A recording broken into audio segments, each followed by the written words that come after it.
Assalamualaikum warahmatullahi wabarakatuh. Bismillahirrahmanirrahim.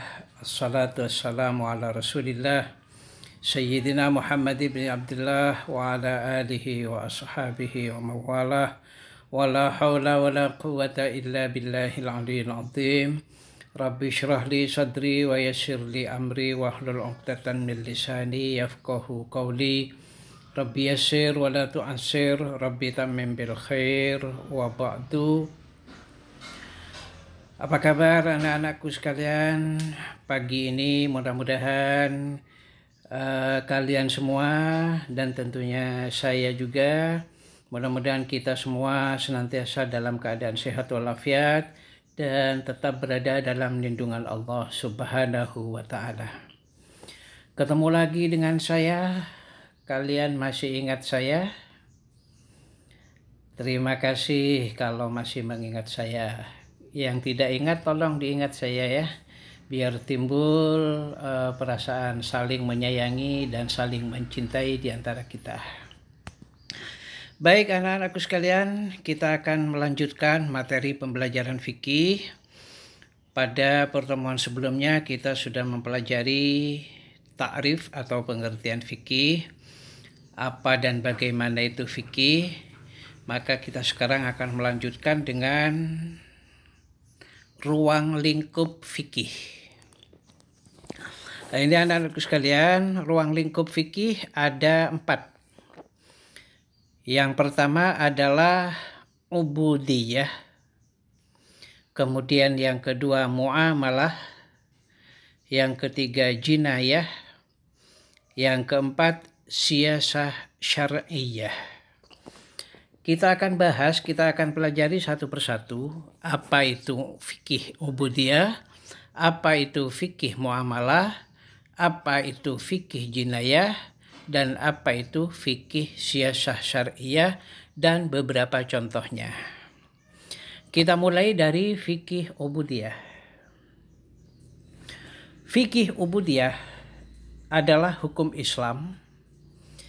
Kemarin pada pertemuan sebelumnya, yang namanya fikih itu selalu belajar tentang hukum Islam. Maka setiap kita mempelajari fikih, kita tidak akan pernah terlepas dari apa yang namanya hukum Islam. Lah sekarang fikih ubudiyah adalah fikih atau hukum Islam yang menjelaskan dan mengatur tentang tata cara beribadah. Fikih ubudiyah ini menyangkut hubungan manusia dengan Allah, atau dalam istilah bahasa Arabnya hablum minallah. Nah, dalam fikih ubudiyah ini ditetapkan hukum dan diterangkan tata cara kita melaksanakan ibadah kepada Allah Subhanahu wa ta'ala. Misalnya dalam fikih ubudiyah itu meliputi sholat misalnya. Lah dalam fikih ubudiyah di sini diterangkan bagaimana hukumnya sholat. Ada sholat wajib, ada sholat sunnah, ada sholat yang makruh, bahkan ada sholat yang haram. Lah kemudian setelah dijelaskan hukumnya dalam fikih ubudiyah, di fikih ubudiyah juga dijelaskan bagaimana tata cara kita melaksanakan sholat. Sholat yang kita lakukan, kita perhatikan coba, mulai dari niat, takbiratul ihram, mengangkat kedua tangan, disertai niat, Allahu Akbar. Terus setelah itu baca iftitah, Al-Fatihah, surat pendek, ruku, i'tidal, sujud, duduk di antara dua sujud, kemudian sampai tahiyat, sampai salam ke kanan maupun ke kiri. Lah itu semua ada aturannya. Gerakan sholat mulai dari takbiratul ihram sampai dengan salam itu bukan asal-asalan, bukan dibuat-buat, tapi memang sudah ada aturannya dalam hukum Islam. Yang ngatur namanya fikih ubudiyah.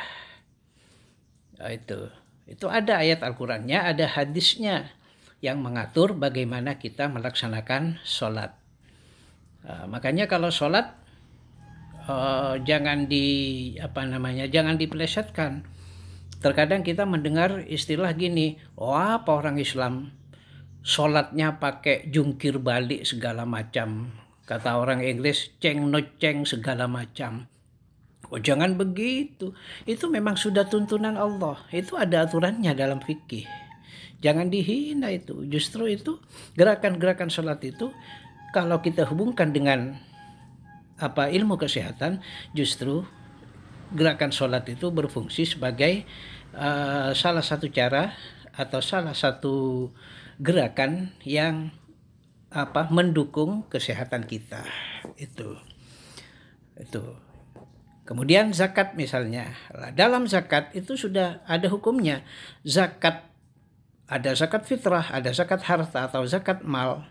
Lah, kapan kita harus mengeluarkan zakat? Berapa jumlah nisab zakat?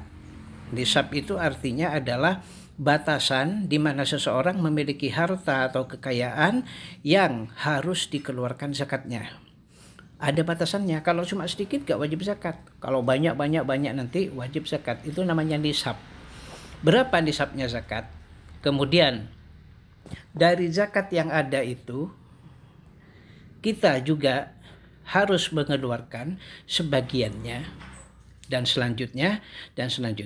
Kemudian siapa yang boleh menerima zakat, siapa yang boleh menyalurkan zakat dan sebagainya, itu semua diatur dalam fikih ubudiyah. Selanjutnya puasa. Puasa, kita lihat kalau kita melaksanakan ibadah puasa. Kalau kita melaksanakan ibadah puasa, itu dimulai dari terbitnya fajar, kita berpuasa sampai dengan tenggelam matahari. Ada beberapa amalan sunnah yang kita lakukan pada saat puasa. Ada juga sesuatu yang apabila kita lakukan pada saat puasa itu hukumnya makruh. Itu semua ada hukumnya dalam fikih Islam. Dalam fikih Islam diatur dalam fikih ubudiyah. Jadi berpuasa diatur juga dalam fikih ubudiyah karena itu menyangkut masalah ibadah, masalah hubungan manusia dengan Allah. Begitu juga dengan haji. Orang melaksanakan haji, coba kita lihat orang yang sedang melaksanakan tawaf mengelilingi Ka'bah. Itu bukan sembarangan berkeliling gitu. Ada rukun dan syaratnya. Nanti di bab haji kita pelajari itu. Ada rukun dan syaratnya. Bagaimana kita bertawaf? Apa yang harus kita baca? Apa yang harus kita lakukan ketika kita bertawaf? Itu semua ada aturannya. Yang mengatur namanya fikih ubudiyah. Dan mungkin masih banyak lagi yang diatur dalam fikih ubudiyah. Saya ambil contoh 4 aja itu. Oke, berikutnya adalah fikih muamalah.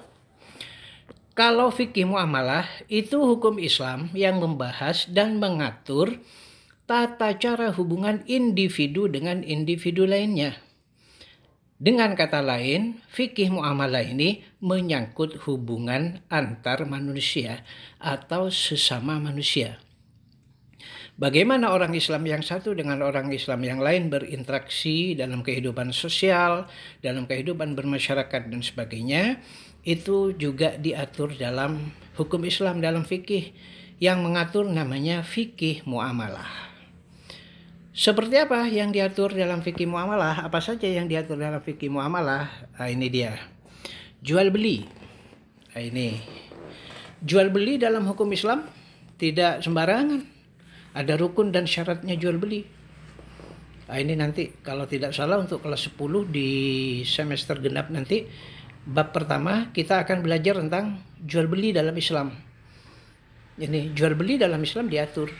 Tidak sembarangan. Kemudian sewa menyewa. Bagaimana sewa menyewa yang sekiranya tidak merugikan sebelah pihak sementara menguntungkan pihak yang lainnya. Jadi dalam sewa menyewa, dalam jual beli itu sama-sama enak. Tidak ada yang dirugikan, tidak ada yang diuntungkan, tapi semuanya enak. Semuanya memperoleh hasil, yang jual memperoleh hasil, yang membeli juga memperoleh kepuasan. Begitu juga dalam sewa menyewa dan hutang piutang. Nah, ini hutang piutang ini banyak yang orang yang tidak tahu atau mungkin sengaja mengabaikan hukum Islam dalam fikih muamalah tentang hutang piutang. Banyak sekali sekarang orang melakukan hutang piutang yang di dalamnya terdapat riba. riba. Riba artinya apa? Ada yang tahu hukumnya riba? Riba itu kalau kata anak kelas 12 yang sudah lulus tahun kemarin, riba itu artinya seseorang duduk atau merebahkan dirinya di atas pangkuan orang lain. Duduk atau merebahkan diri di atas pangkuan orang lain. Wah, itu namanya arebe, bukan ribe. Ada-ada aja mereka itu. Sorry, intermezzo aja. Riba itu artinya mengambil keuntungan yang terlalu besar dengan cara yang tidak dibenarkan oleh agama. Lah, ini prakteknya terutama di desa-desa banyak sekali hutang piutang, tapi orang yang berhutang itu mengembalikan uangnya kepada orang yang memberi hutang disertai bunga yang mencekik. Istilahnya itu rentenir. Pese buduen begitu katanya. Pese pairem bahasa budu manga itu. Itu semuanya haram. Itu diatur dalam fikih muamalah haram dan itu termasuk riba. Kenapa? Karena mengambil keuntungan yang terlalu besar dan dengan cara yang tidak dibenarkan oleh agama.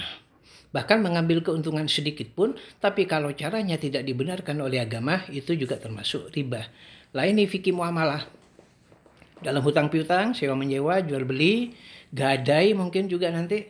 Ini semuanya diatur dalam fikih muamalah. Begitu. Terus ada fikih jinayah. Ini.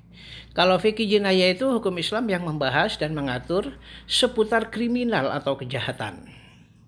Nah, zaman sekarang banyak sekali yang namanya kejahatan, yang namanya kriminal ada di mana-mana. Orang berbuat jahat, katanya Bang Napi di RCTI itu, orang berbuat jahat bukan karena hanya ada niat pelakunya, tapi karena ada kesempatan untuk melakukannya juga. Oleh karena itu hati-hati. Kriminal atau kejahatan dalam hukum Islam diatur dalam fikih jinayah. Itu. Jinayah. Bukan jin ayah ya, jangan dipisah itu. Jin ayah berarti ayah menjadi jin. Wah, jangan gitulah. Jinayah bukan jin ayah, bukan. Kalau jin ayah ya ayah jadi jin. Wah, ini enggak enak ini. Itu ya, fikih jinayah mengatur tentang kriminal atau kejahatan. Seperti apa kejahatan yang diatur dalam hukum jinayah? Misalnya saja pembunuhan. Nah ini, dalam Islam pembunuhan itu hukumannya berat. Orang yang membunuh dibalas dengan dibunuh. Itu dalam hukum Islam. Nanti di bab pembunuhan ada itu, di kelas 11 nanti ada bab pembunuhan. Penganiayaan, pencurian. Orang menganiaya juga berat hukumannya. Mencuri juga dipotong tangan. Perampokan, pembegalan dan sejenisnya itu semuanya diatur dalam fikih jinayah. Itu. Jadi Islam mengatur segala gerak-gerik dan tingkah laku manusia secara detail, mulai yang paling kecil sampai yang paling besar. Itu. Terus yang terakhir adalah fikih siyasah.